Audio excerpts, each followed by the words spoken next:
అసలు టాటా అన్న బ్రాండ్ని ప్రపంచానికి పరిచయం చేసిన వ్యక్తి రతన్ టాటా గారు. వ్యాపారమే కాదు, విలువలకు కూడిన వ్యాపారం చేయాలని పదే పదే సమాజానికి చెప్పిన గొప్ప వ్యక్తి రతన్ టాటా గారు.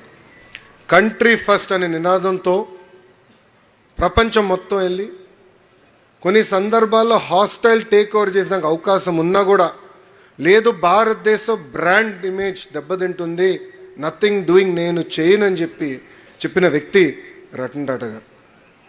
ఇది నాకు ఒక వ్యక్తి మొన్న అమెరికాకి వెళ్ళినప్పుడు చెప్పారు. ఆయన పేరు పూర్ణ సగుర్తి గారు. పూర్ణ గారు ఆంధ్ర యూనివర్సిటీలో చదివి ఈరోజు బ్యాంక్ ఆఫ్ అమెరికాలో నంబర్ 2 పొజిషన్ వైస్ చైర్మన్గా ఉన్నారు. ఆయన నేను కలిసి రతన్ టాటా గారి గురించి మాట్లాడుతుంటే ఆయన చెప్పారు, లోకేష్, ఆనాడు ఒక హోటల్ బ్రాండ్కి హాస్టల్ టేక్ ఓవర్ చేసేందుకు అవకాశం ఉంది, అసలు తాజ్ హోటల్స్ని ప్రపంచం మొత్తం తీసుకెళ్ళడానికి అవకాశం ఉంది, ఆ రోజు చేద్దామని సలహా ఇస్తే లేదు, భారతదేశ బ్రాండ్ దెబ్బతింటుందని చెప్పిన వ్యక్తి రతన్ టాటా గారు అని ఆయన నాకు చెప్పారు. రాబోయే 3 నెలల్లో ప్రభుత్వం చేతుల్లో ఉన్న మిలీనియం టవర్స్లో 2000 మంది పనిచేయబోతున్నారని సభాముఖంగా తెలుపుతున్నాం.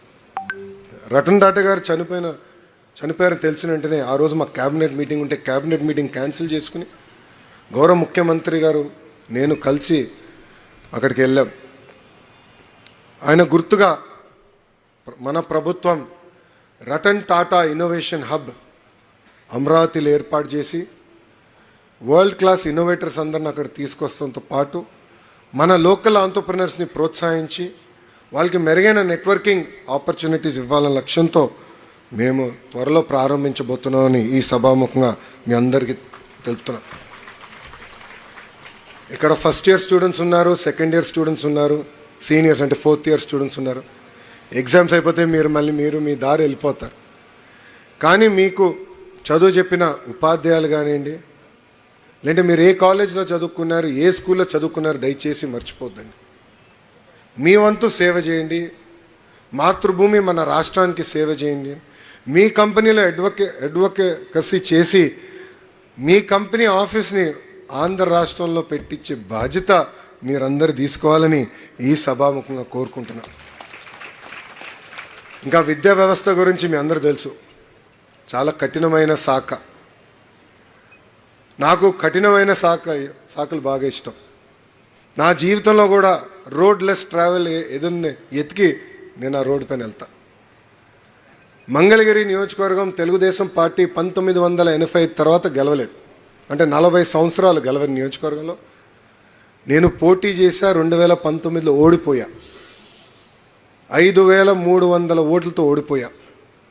బాధ ఉండే, ఒకరోజు బాధ కలిగింది. అరే ఇంకా కష్టపడి ఉంటే బాగుండేది, కనీసం 2 నెలల ముందర వచ్చింటే ప్రజలు నేను కన్విన్స్ చేసి ఉండేవాడిని కదా అని అనిపించింది. కానీ 5 సంవత్సరాలు నేను వదిలిపెట్టలా, కష్టపడ్డా. ఎక్కడైతే ఓడిపోయానో అక్కడనే గెలవాలని లక్ష్యంతో పనిచేశాను. ప్రజల ఆశీస్సులతో 91,000 మెజారిటీతో గెలిచి శాసనసభ్యుడిగా మేము ముందర నిల్చుంటున్నాం. ఇది మీ అందరికి ఎందుకు చెప్తున్నానంటే, దేవుడు ఒక్కొక్కరికి ఒక రకమైన పరీక్ష పెడతారు. ఆ పరీక్షని కూడా జయించే శక్తి దేవుడు మనకిస్తాడు. విద్యాశాఖకు వచ్చేగల అనేక సంస్కరణలు తీసుకొస్తున్నాం. కేజీ నుంచి పీజీ వరకు కరికులం మొత్తం రీవ్యాంప్ చేయాలని ఒక నిర్ణయం తీసుకున్నాం. మీ సంస్థ యజమానితో కూడా ఒకసారి కలుస్తాం జరిగింది. కొత్త యాప్షి చైర్మన్ కూడా వచ్చారు. కరికులం మొత్తం ఎట్లా రీవ్యాంప్ చేసి ఇండస్ట్రీకి దగ్గర ఎట్లా తీసుకురా లక్ష్యంతో మన ప్రభుత్వం పనిచేస్తుంది. అంతేకాకుండా రాజకీయాల్ని విద్యా వ్యవస్థలు దూరం పెట్టాలని లక్ష్యంగా మేము పనిచేస్తున్నాం. అందుకే మీరు చూస్తే ఏ కార్యక్రమం అయినా కూడా, విద్యాశాఖకు సంబంధించిన ఏ కార్యక్రమం అయినా కూడా ప్రజాప్రతినిధులు ఫోటోలు లేవు, పార్టీలు రంగు లేదు, మాకు ఆ పిచ్చి లేదు.